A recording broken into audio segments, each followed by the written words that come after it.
and we caught her. And she's somebody who's been speaking in the parliament also with regards to this entire tragedy. Ma'am, today you've come to visit Punjeri.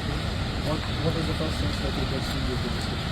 As you can see, look at the magnitude of this disaster. I mean, more than 325 lives have been lost. Still, there are people missing. Families, the total families have, not just one member, the families have swept away.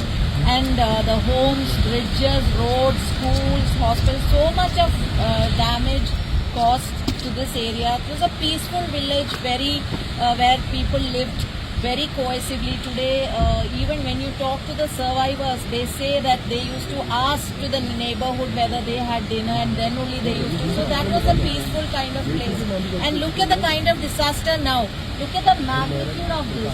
So that is the reason why in Parliament also on multiple occasions we requested the central government to declare this as a national disaster. And let us all, there is no politics behind it. There is no, we don't want to think of anything else other than to ensure that those who have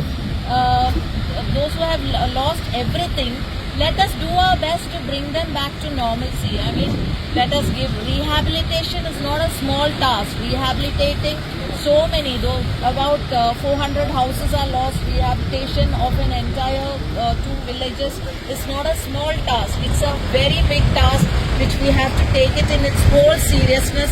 And definitely, if we can do the 2 lakh compensation, again we have said it's very insufficient. We have to give more.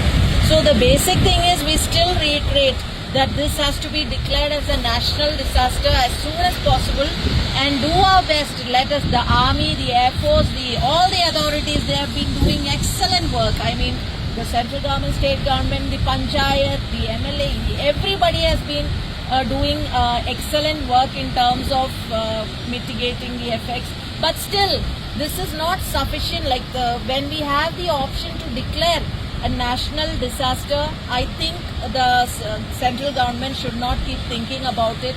They should definitely declare this as a national disaster and give the priority to rehabilitate the lost dreams of whoever is surviving from this major damage.